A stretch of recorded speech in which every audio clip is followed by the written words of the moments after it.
Let's go Birds. We're talking some Eagles here. You're watching Philadelphia Eagles now. My name is Chase Sr., and as always, no matter where you are or how you're rocking with us, we appreciate you for making today's show a part of your day. Coming up, going into training camp, which starts in a week with the regular season quickly approaching. Philadelphia pulling off something bold going into the 2025 campaign. Can't wait to dive into that. I do want to begin here, though. As somebody who grew up in Westchester, I've been an Eagles fan since I can remember, like 4 years old. I have memories watching this team, went to Temple. I have a lot of pride for the city of Philadelphia, the city of brotherly love. But inside the state of Pennsylvania, you have two major cities, Philadelphia and Pittsburgh. I have a question for all of you. Who runs this state? Who runs Pennsylvania? Because right now inside the walls of Chat Sports, it's Pittsburgh and Steelers talk. That channel, led by the fearless Jack Sperry, has picked up 545 new subscribers in July. Here on Eagles Now, 428 subs gained this month since we turned the page and pivoted to July 1st. We can overtake Steelers talk and win the Battle of Pennsylvania with this show alone.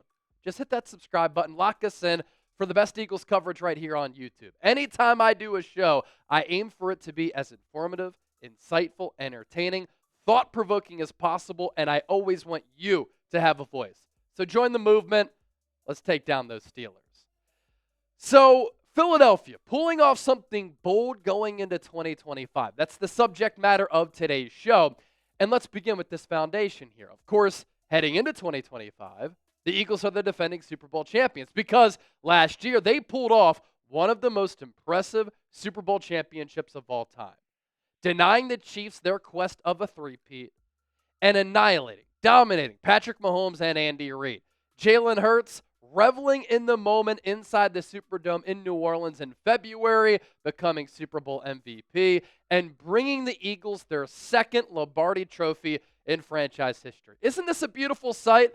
This was on the eve of the Eagles' second championship parade. Me doing a show right outside of the link. Producer Chip and his girlfriend Allie filming the program. What's in the background right behind me? Not just one Lombardi trophy. We zoom in to this photo right here. That is two Lombardi trophies. What this organization has been able to do, really since the turn of the century in 2000, has been impressive. Eagles are one of the top organizations in the game over the last 25 years, and you can make the argument that over the last few, Philadelphia, Kansas City. 1-2, you can flip that order, but 1-2 as being the two best and most successful organizations and franchises in the National Football League. But here's the thing. When you win a Super Bowl or you come close to winning a Super Bowl, oftentimes the front office, the owner, the coaching staff, the roster, there's a lot of pressure on the team to run it back. You look at the most recent example with the San Francisco 49ers. They lost the Super Bowl, Super Bowl 58, to the Chiefs in Las Vegas in overtime in crushing, gutting fashion. They tasted a Super Bowl victory. Would have been their first since 1994. Would have been their sixth as an organization. But they come up short. They felt the pressure, though, of trying to capitalize on that Super Bowl window. They ran it back. And the Niners spent $330 million plus in cash last year going into 2024 and during 2024 after losing the Super Bowl only to go 6-11. And so on one end, you look at that team that either won a championship or made it to the Super Bowl. They made it far. They'll always be remembered by the fan base, by the sport, the history of it. They played or won a title. Why not try to run it back and repeat as Super Bowl champions? Obviously, for the Eagles, they won it last year. Why not try to repeat with the same collection of players heading into 2025? That's one way to look at it, right? On the other end, you run the risk, if you do run it back and don't make a lot of changes, of that roster getting stale. That roster can become old very quickly. That roster simply can just turn into being a team that's not good enough, or they wear down. What the Eagles have done roster-wise as an organization after their Super Bowl runs, there's been a consistent pattern.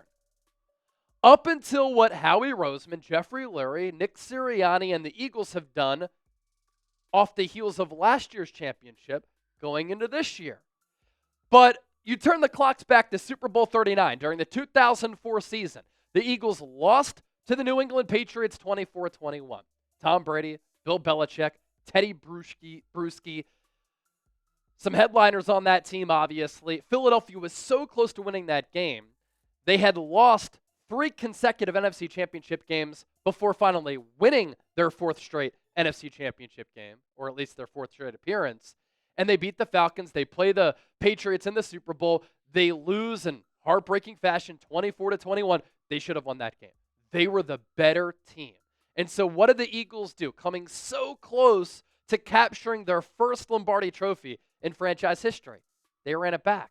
In 2004, the Eagles went 13-3, number 1 seed in the NFC. Home field advantage going through Lincoln Financial Field in the infancy stages of that stadium being in existence in South Philadelphia. But they went 13-3. They lost in the Super Bowl. They run it back for the most part, bringing pretty much that same roster back in 2005. Injuries left and right. Donovan McNabb didn't play well. There was the Terrell Owens saga. He barely played for the Eagles. Then the Eagles suspended him. We never saw him again. Went to the Dallas Cowboys after 2005. We got 1 full season of T.O. in an Eagles uniform.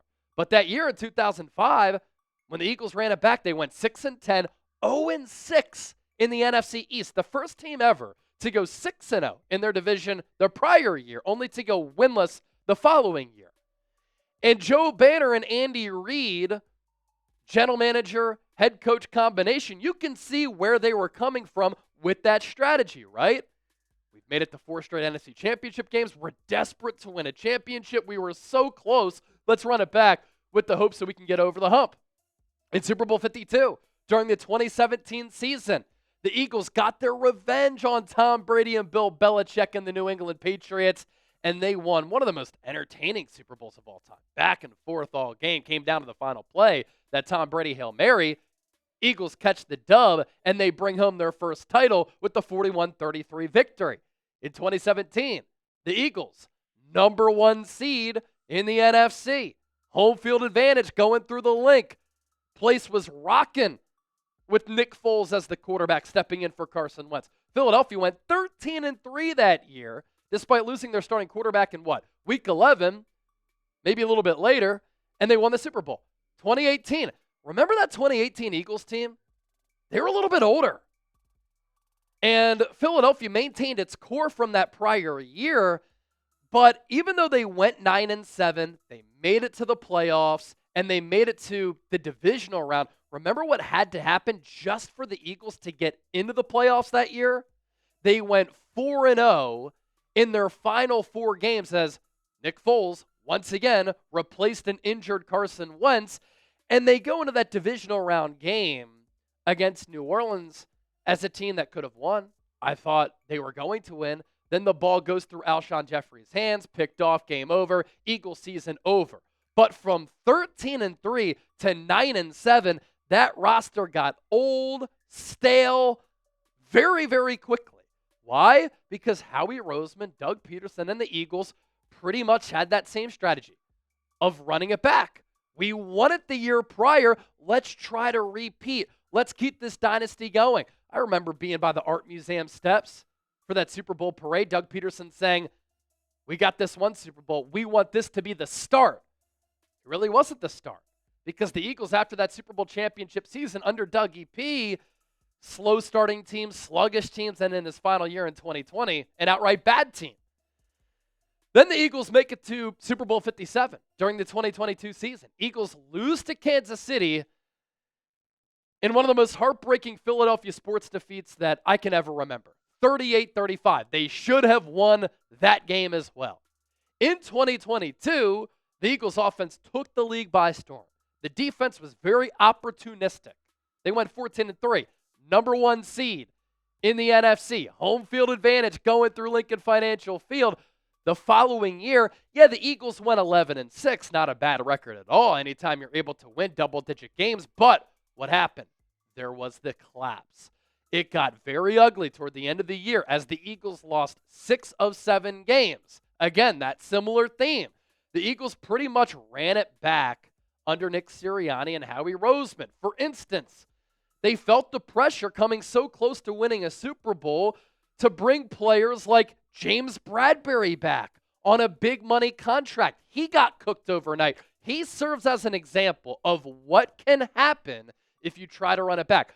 In the NFL, it also stands for not for long, right? Players can become cooked overnight. And that's the risk of running it back. And so the Eagles' team strategy going into 2025 has been different, and it's been bold going into this year. And I'm going to expand on that coming up just around the corner. I need to tell you about this deal thanks to our friends at Fanatics, though. This Eagles cutoff hoodie, fantastic deal. It was $55. It is now only $33. This is great because you can wear this if you're waking up in the morning, sipping some coffee, outside on your balcony, on your deck, or just in general in front of the TV during the summertime.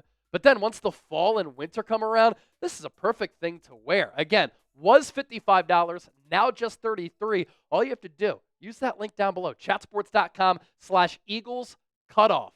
That'll take you to our friends at Fanatics. Fanatics will know that Eagles Now Chase Sr. and Chat Sports sent you. I'll put that link down below in the show notes and attached to the pinned comment of today's Philadelphia Eagles. Now, so again, we're starting to work toward this point, right? Can't give you the goods right off the jump. This 2025 Eagles team is going to look a lot different. Will it work out? We'll see. But as always, Howie Roseman ain't scared, and he's very confident in his team-building strategy. Key players lost this offseason. Look at this list. Milton Williams, Josh Sweat, Mekhi Becton, Chauncey Gardner-Johnson, Isaiah Rodgers, Brandon Graham, traded away Kenny Pickett, lost Oren Burks, Kenneth Gainwell, Avonte Maddox, and then some lesser-known players. Fred Johnson, Paris Campbell, LaRaven Clark, Rick Lovato, C.J. Uzama, Jack Driscoll, Nick Gates, Britton Covey, and Ian Book. The key players added this offseason for the Eagles. By way of free agency and trades, Kenyon Green, Azeez Ojulari, Josh Uche, Adoree Jackson, Kylan Granson, Kendall Lamb, Charlie Hewlett, Matt Pryor, A.J. Dillon. The draft class, Jahad Campbell, Andrew Makuba, Ty Robinson, Mac McWilliams, Smile Mondon, Drew Kendall, Kyle McCord, Miles Hinton, Cameron Williams, and Antoine Powell-Ryland. The Eagles' positional spending on each unit. As always, Howie Roseman, very smart and savvy here. Their entire offense, 12th in the NFL as far as dollars devoted to that unit. And on defense, the 30th ranked unit as far as positional spending. And that can end up being a bargain for the Eagles. And really, that takes center focus of today's show.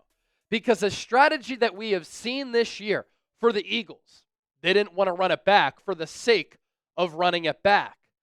Did they look at players on the roster who were very important contributors to a team that won the Super Bowl last year? Yeah, of course. And the Eagles are very thankful for the contributions from those players. But those were players who could cash in and get bags. And so the Eagles said, fine, go and get your money. We don't need to overpay for the sake of running it back to retain these players that are getting so much more money than what we're willing to pay them. There were other older players on the roster, like a Brandon Graham. I know he retired, but the Eagles, I think, could have convinced him to come back. Instead, they said, you've won 2 Super Bowls. You're a team captain, one of the best Eagles of all time. What better way to end your 15-year career than walking into the sunset with the second Lombardi trophy? And so with some of these older players, the Eagles either decided we don't need to retain them. For Brandon Graham, go ahead and retire. And instead, the Eagles said, we don't want to be an old team like we have been with some of these prior teams that have made it to Super Bowls. Let's instead go younger here. It's a different plan from what the Eagles have done in the past. Philadelphia here, ladies and gentlemen, is investing and banking on their youth and young players developing and taking strides as NFL players. Sometimes, this is why it can be risky, players don't make the necessary leap, like a Jay Luxon and a Nolan Smith. We're hoping that they do, but it's not a guarantee is my point there. Sometimes players don't step up to fulfill roles, like Keely Ringo stepping in for Darius Slay. Another example there.